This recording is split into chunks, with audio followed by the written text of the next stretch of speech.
yeroo sana daabeen dhaadhaa cimaa ture mataan koo akka irraan turre bosona galuus waan ayyaaduuf yeroo sana akka itti guddifadheen kan hin jiraadhu mana hidhaadhaa ba'ee yakka biyya raase tokkoon hojjedhe yakka cimaa yakka godinni Wallagga Bahaa guutummaa Oromiyaa waan yaasu irraasu tokko ture yeroo sana yakki suni akka sigaaraa baadhee jirutti hin deebitu taanaan siin jedha Waaqayyoo jennaan sigaaraan xuuxaa jiru sana fuudheen ija isaatti godhee afuufa beeta.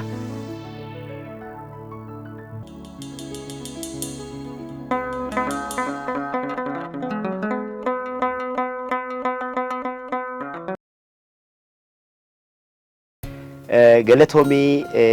sagantaa kanatti daandii ifaa kanatti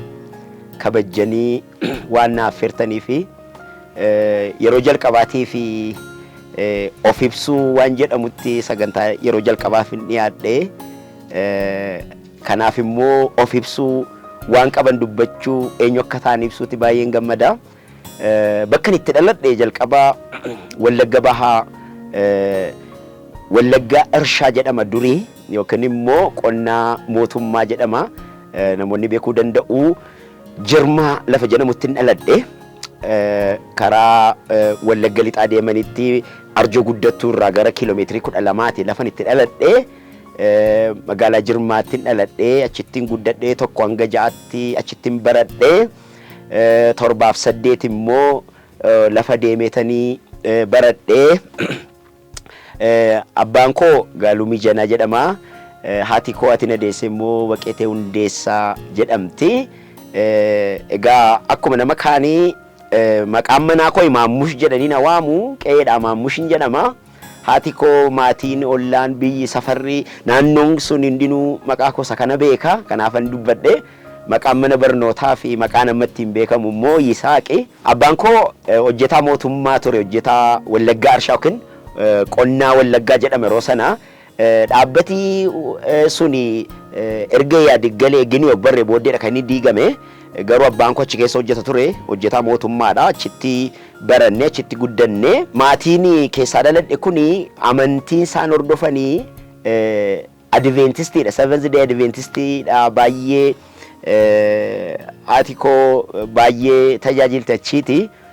abbaan koos achi tajaajila.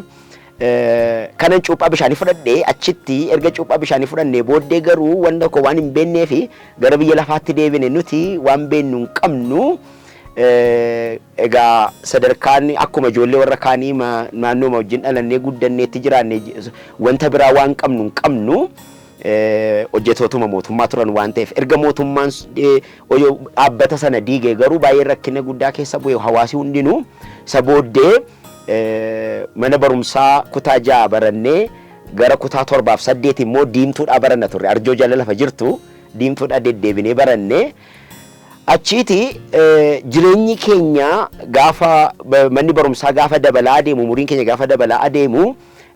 gara ministirii laf qoramnee gara magaalaa Naqamteedhaa baranna yeroo sana haayiskuulii achi Naqamtee jira haayiskuulii kompirehensiiviin baradhe. Jireenyi koogaa achitti jalqabe gina haayiskuulii ga'e booddee magaalaa Naqamteedha kanan kireeffannee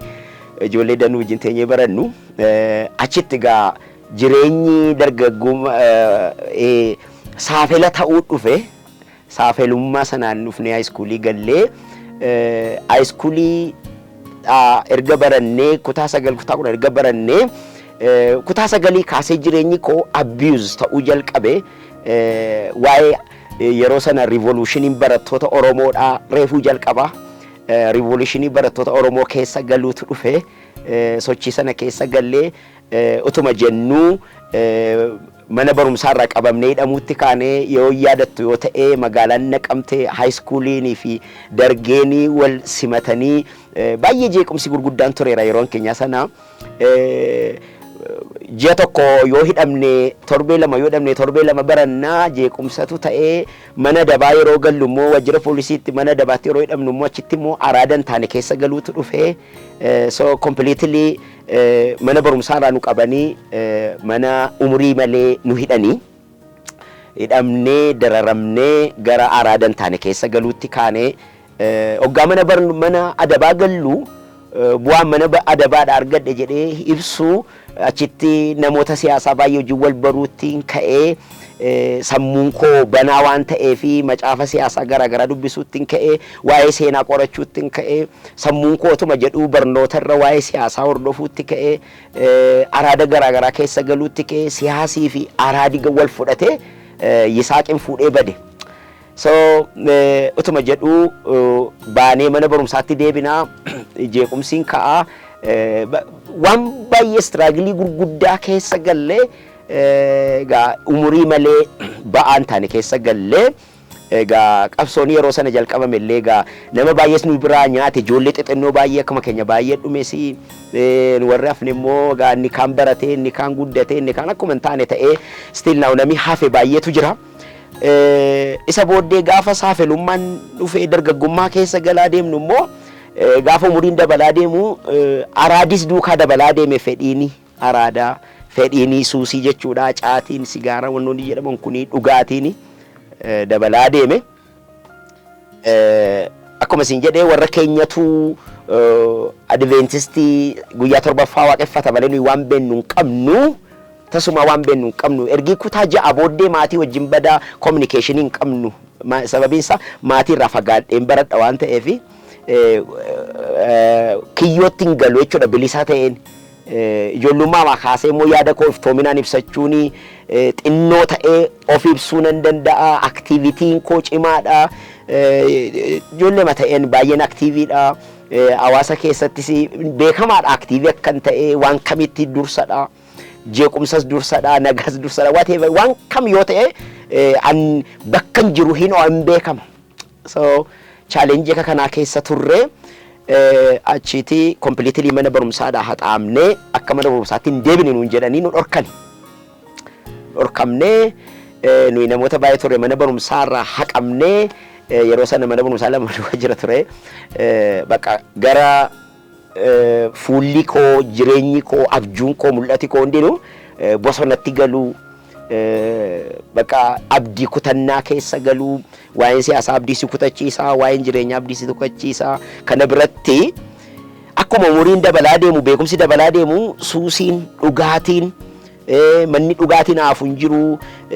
jireenyuma gadhee keessanii gale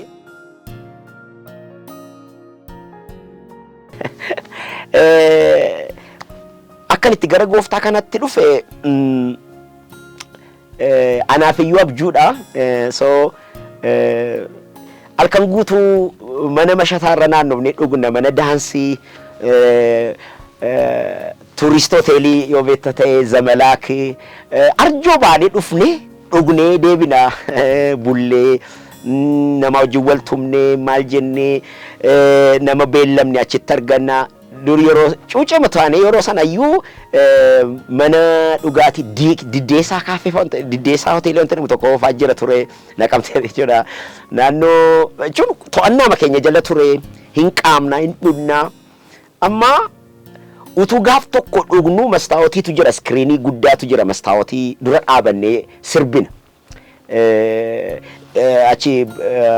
ishee miila sadii irra mana dhugaatii Baalagee Wambar jedhamti afaan Oromoodhaan maal akka isheen jedhamtu hin beeku isee irra teenyee dhugnaa lama fudhannaan sigaaraa achi xunnaan ana malee namni hin jiru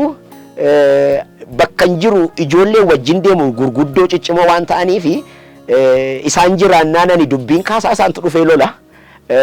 ani dubbii man kaasaa nan lola gaafa birrii waan kaffalu dhabnu lola kaafneetu manni sun jeeqaman banna ammatu sirbaa jirru kun arjootti arjoo magaalaa arjoo guddattuu jedhamtu utuu sirbaa jirru yakka tokko hojjechuudhaaf karoorsaa jirra yakka cimaa yakkan ittiin gara gooftaatti dhufe hojjechuuf utuu sirbaa jirru mastaawotii iskiriinii guddaa keessattiin dhaabadhee of ilaalaa dannasa utuun dannasaa jiru warroonni ijoolleen shamarran danuutu jira mana bunaa keessa shamarran danuu natti naanna'anii sirban keessaati namni tokko adiidha namni iskiriinii keessatti argu dafqii narra yaa'ee jira fiilingiin guyyaa sana fiil godhee naasuun gaafa sana na'ee gonkuma hanga har'aatti deebi'ee hin beeku baay'ee machaa'eera baay'ee cibbessadhee bakka ofir jechuun dhuguu keessa ba'ee jechuudha wanti naafu hin jiru birataa biratii jenne yeroo sana birataa biratiidha kaafne birataa biratii jechuun araqee farsoo daadhii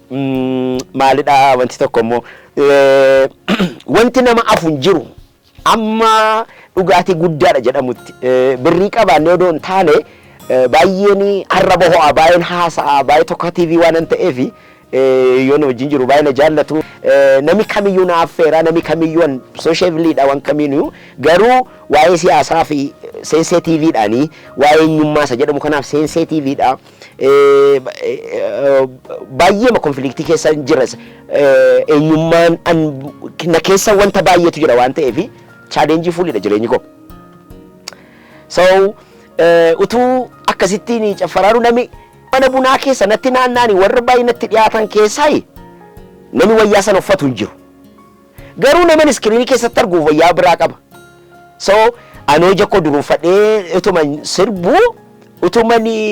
sirba Afrikaa kanaan dannasnu sigaaraa keetti baadheen dannasaa utuma caffarru gurra kootti natti jettiin si'a mucaa shamarran irratti keessa jiran keessaa naman wajjiniin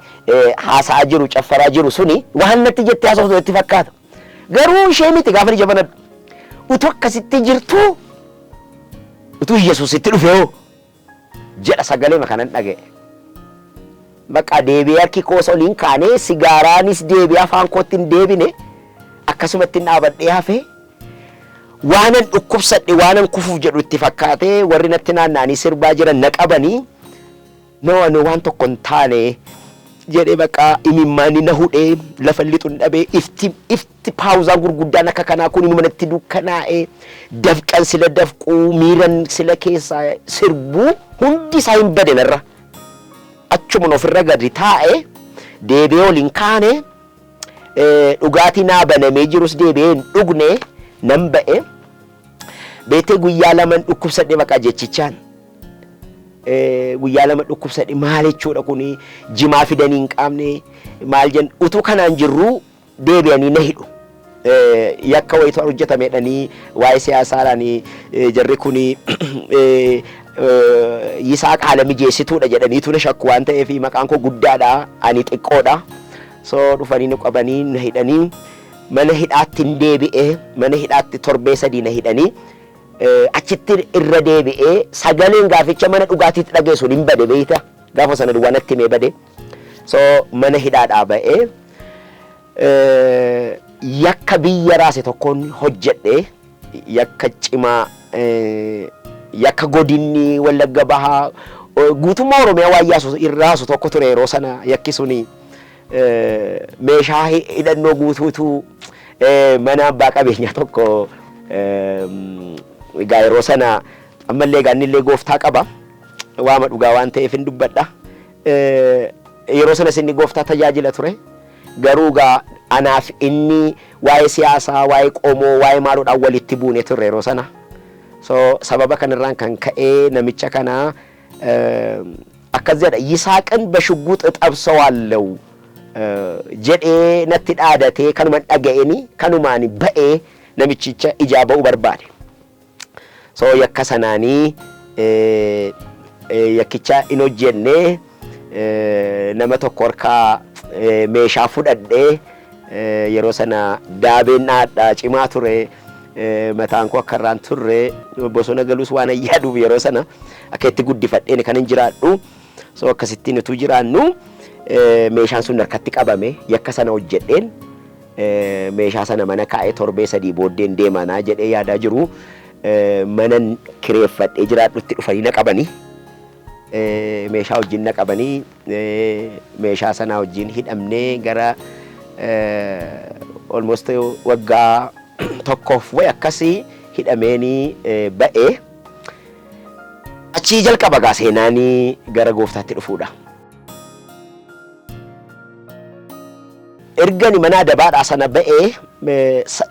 namichi mana ciffaraatti mana daansiitti natti dhufe suni sagaleedhaan natti dhufa sii galee du'an taanee duutaa jedha Maqaa jechuun du'an taane duuta isa jedhu kana ani waanan understand gochuu hin dandeenyee fi raajii maaramaa jedhama adoonno raajii jedhamu adoonno beeku waldaa makaana Yesuus jirmaa keessa tajaajila ture namni baay'ee nama waan na sodaatuuf namni karaa koorran boo ergi meeshaan harkatti qabame booddee biyyatu yaa'ee na abaare beeyte nama meeshaa kana fuudhee qabiyaa waaqayyo nama baay'eetu itti dhabe nama baay'eetu itti reebame yakkan hojjedhe sanatti nama baay'eetu itti gatii kaffale biyyatu itti gatii kaffale yakkan hojjedhe sanatti yakkicha hojjedhe achuman ta'a waan ta'eef namni nan beeku waaqumatu naqame malee eenyu tokko hin beeku yakka sana hojjechuu kosoo akkanaan jedheetuun sigaaraa xuuxaa dhufaa jiru tarii yoo dhageef waaqayyo si qabeera dhaabadhu naan jedhaas caatee zalatti baadheen jira sigaaraa baadheen jira waaqayyo akkasiin jedhaan beeku beete innaan akkan sigaaraa baadhee jirutti yoo hin deebitu ta'e jedhe dhiyootti gatii kaffalta hin deebitu siin jedha hin deebitu taanaan siin jedha waaqayyo jennaan sigaaraa ni xuuxaa jiru sana fuudheen ija isaatti godhee afuufa beeta egaa sitti meeran dhimma koo fixeera laa waaqayyo dhimma koo fixeera akka barbaadde godhii isaaqeen jedhee na dhiisee darbe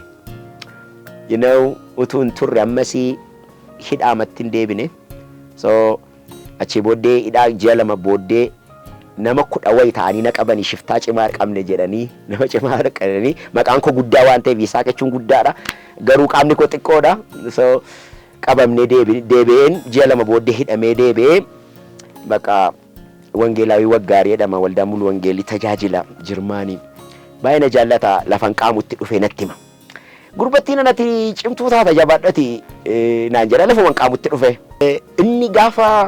mana dhugaatii keessatti dhufee natti mul'ate tokko ittiin sitti dhufe onaan jedhe suni nama keessa galee dhufuutti ka'eera raajii sun agee akkas jedhee natti raajee booddee lafan qaamutti wangeelaawii waggaariin dhufe gurbaan kun duruma aktiivii waan ta'eef baay'ee na jaallata yoo man qaame yoo man xuuxeyyuu hawaasii warri galeef warri nuyi jennu warri ciccimooni baay'ee soosheevilii waan ta'eef baay'ee nama wajjin walii gala approachii gaariin qaba waan ta'eef rakkoon koo rakkoo siyaasaa malee rakkoo biraan qabu ani hannan qabu jallinan barbaadu an strictidha fuulduruma yaada fuulduruma dubbadha beeverii ani qabu kana waan ta'eef nama wajjin dafee walii gala so akkasinaan jedhe utuma qaamtu utuma xuuxu utuma dhugdu waldaa nafiin kottuu naan jedhe gaaf tokko ennaani ammallee gara gooftaa deemeera naggaadee ture Abbabaa Gamteessaa jedhama baay'ee nama jaallata baay'ee na jaallata nama baay'ee na gargaaraa turedha yeroon barachaa tures yeroon hidhaa keessa tures nama baay'ee na gargaaraa turedha gara gooftaa deemeera gaaf tokko waldaa deemuun barbaada abbee jennaani baayibilii ammayyuu kaa'een jira mana baayibilii afaan amaariffaa tokko naa kennee kottanatu si fuudhee si geessa mana waldaa naan jedhee macaafa kana qabiina duukaa deemi naan jedha Abbabaa Gamteessaadha amma gara gooftaa deemeera maatiin sana dhaga'u macaafa baayibilii sana naa kenne for the first time yeroo jalqabaaf Abbabaan akkan galgala sabra argeera yeroon qaamu yeroon machaa'ee mana isaattuu reebamee iji koo inni isin argitan kuni anaaf hiriyyaa koo mana dhugaatiitti warri wattaadaraa nama 4 ta'anii reebani sababii muciyyoo tokko hiriyyaan koo kan inni jaallate wattaadaroonni warri wattaadarii yeroo sana naannoo sana buufatanii jiran jaallatanii fi akkuma isin jedhee namni 2-3 taanee jiraannee na lafan jirutti jeequmsa akka wattaadara abbaa barbaade yoo ta'e ani hin dhiisu kana kan nadhee wattaadarota nama 4 warroota ciccimoo ergasii booddee ergiin gara gooftaatti dhufe wattaadara isa nadhee argee jira lafanni jiru argeera beeka nama 4 taanii dhufanii nu dhaani tokko meeshaa nutti qabaa nu dha'uudhaaf anaaf gwaddeenyaa koo qabatanii Tolaa Mulaatu jedhama isaa wajjin mana dhugaatiitti xarmusiin nu kashakkasanii gwaddeenyaa koo isaan jaaraan as keessa waraananii mataa keessa waraananii nu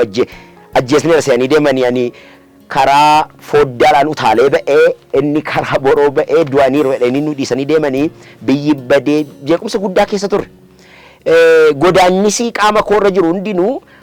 yookaan wattaadaradha yookaan poolisii malee nama siviilii wajjin wal loleen beekan personaalii siviilii wajjin walitti bu'anii nama dhuunfaa wajjin yoo warroota ciccimaa ta'e malee ani xinnoodha gaafa na birgaan ani xiqqoodha maqaan koo garuu guddaadha Yisaaq jechuun maamushtu jira jechuun baay'ee guddaadha waan ta'eef gaafa na bira gaanii kanaa gurbattiin jedhu sababii na tuffatanii fi nammiidhaan in tuffatanii jalqabu waan ta'eef nammiidhaan dursee yoo narratti kufe nan dhiisu waan ta'eef na waraana nammiidhaan waan ta'eef so kanaaf ardi akkasii keessa ture.